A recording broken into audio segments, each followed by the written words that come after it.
दोस्तों, ये रहा मेरा मास्टर पाम कोड, जिससे मैं पाम आईडी किसी को भी दे सकता हूँ। अगर किसी को NSDL पाम लॉगिन चाहिए तो स्क्रीन पर दिए गए नंबर पर कॉल करिए, मैं आईडी आपको प्रोवाइड करूँगा। आज मैं आपको बताने वाला हूँ कि NSDL पाम आईडी से पैन कार्ड में बदलाव किस तरीके से करते हैं। उसके लिए आपको आपका पाम आईडी से लॉगिन करना है। तो ये मैं मेरे पाम आईडी से लॉगिन कर रहा हूँ।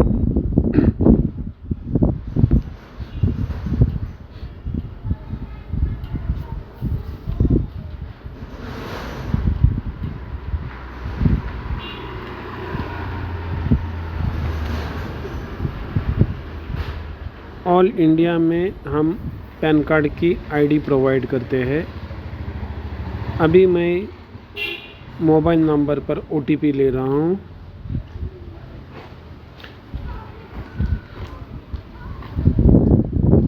अगर किसी को भी आईडी चाहिए तो आप हमसे संपर्क कर सकते हैं।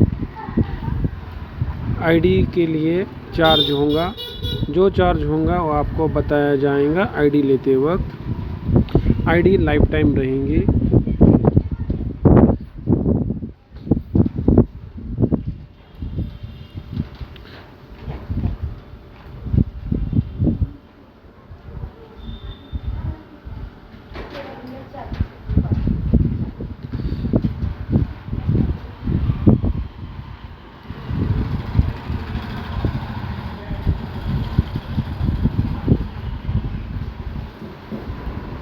OTP नहीं आया, इसके लिए अभी तक OTP नहीं डाला है। रिसेंट OTP किया है।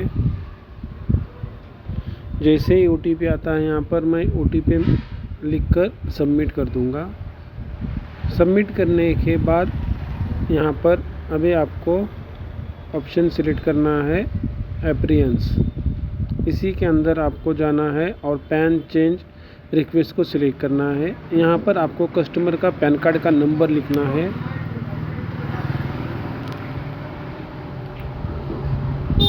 कस्टमर का पैन कार्ड का नंबर लिखिए। कस्टमर का पैन कार्ड नंबर लिखने के बाद आगे आपको इंडिविजुअल सिलेक्ट करना है।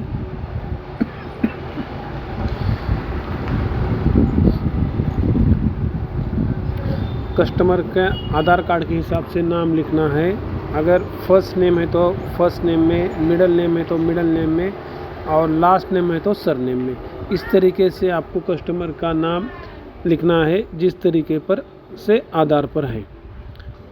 आधार पे 3 नाम है तो फर्स्ट नेम, मिडिल नेम और लास्ट नेम में लिखिए। आधार में एक ही नाम है तो सर नेम में लिखिए। आधार में 2 नाम है तो फर्स्ट नेम और सर नेम में लिखिए।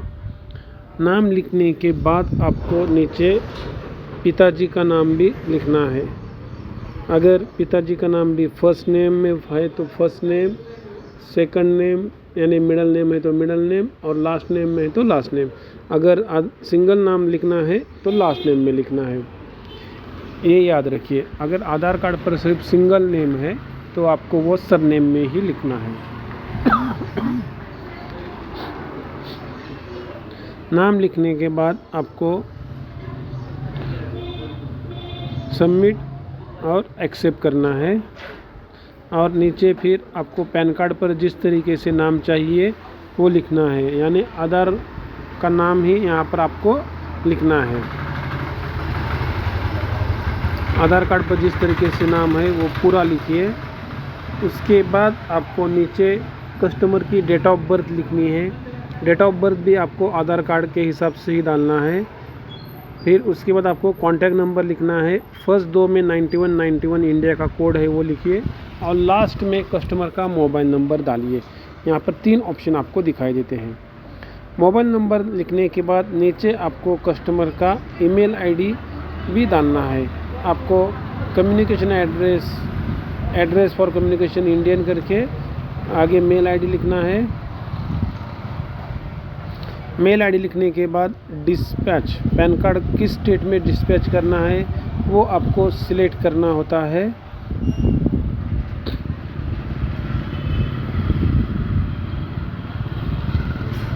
उसके बाद आपको आधार कार्ड का नाम और आधार कार्ड का नंबर लिखना है। अभी जिस टेस्ट में डिस्पैच कर रहे हैं उसको सिलेक्ट करना है। नीचे आधार कार्ड का नाम और आधार कार्ड नंबर लिखना है और सभी में आपको proof of address, proof of identity और DOB में आधार कार्ड ही सिलेक्ट करना है।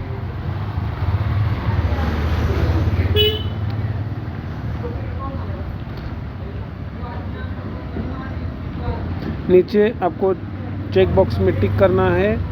नीचे डेमोग्राफिक डिटेल में जेंडर सिलेक्ट करना है और जेंडर सिलेक्ट करके डेमोग्राफिक डिटेल में वेरीफाई करना है। अगर सब डिटेल सही रही तो यहाँ पर सही आ जाएगा। सिर्फ क्रॉस वेरीफाई करने के लिए आप दोबारा से चेक कर सकते हो।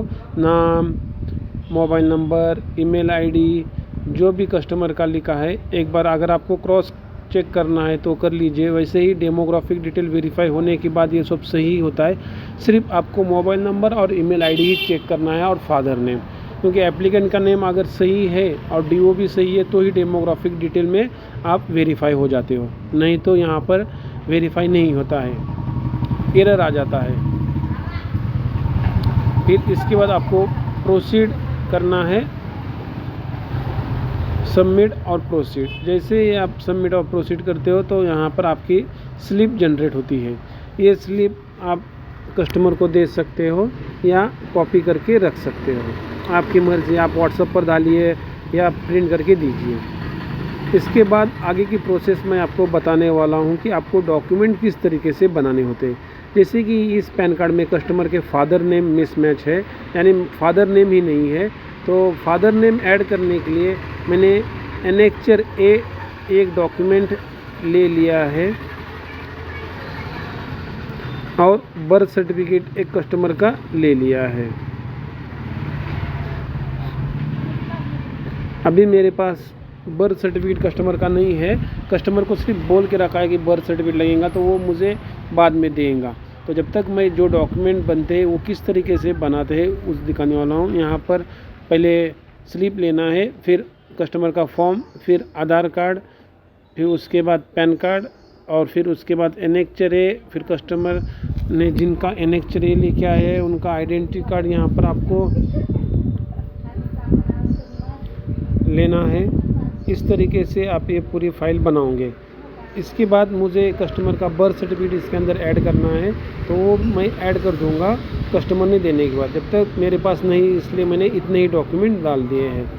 जैसे ही ये डॉक्यूमेंट, जब तक मैं आपको PDF करके बता रहा हूँ, कस्टमर के पूरे डॉक्यूमेंट मैं आपको PDF करके बता रहा हूँ विदाउट बर्थ सर्टिफिकेट। जैसे बर्थ सर्टिफिकेट आएगा तो वो मैं इसमें अटैच करके अपलोड कर दूँगा। अपलोड करने के बाद कस्टमर को 10 से 15 दिन में मेल जाता है पैन कार्ड का। कस्टमर को पैन कार्ड ईमेल पर रिसीव हो जाएगा 10 से 15 दिन के बीच में, जैसे ही मैं डॉक्यूमेंट अपलोड कर दूंगा उसके बाद। तो अभी तो कस्टमर ने बर्थ सर्टिफिकेट नहीं दिया है, इसके लिए मैं इतने ही डॉक्यूमेंट अपलोड कर रहा हूँ। कस्टमर ने जैसे बर्थ सर्टिफिकेट अपलोड नहीं कर रहा हूँ, सिर्फ PDF बना के रखा हूँ जानकारी के लिए। जैसे बर्थ सर्टिफिकेट मिलेगा मैं यहाँ पर वो अपलोड कर दूंगा पूरे डॉक्यूमेंट। अगर किसी को ID चाहिए तो आप हमसे संपर्क कर सकते हैं। ID के लिए कॉल करिए स्क्रीन पर दिए गए नंबर पर। अभी मैं आपको पूरे डॉक्यूमेंट बताने वाला हूँ। ये रहा कस्टमर की स्लिप। कस्टमर की स्लिप के बाद ये रहा कस्टमर का पैन कार्ड का फॉर्म, ये रहा कस्टमर का आधार कार्ड और ये रहा कस्टमर का पैन कार्ड और ये रहा एनेक्चर ए और उस गैजेट ऑफिसर का आइडेंटिटी कार्ड। इस तरीके से। तो अगर किसी को ID चाहिए तो आप हमसे संपर्क कर सकते हैं। धन्यवाद।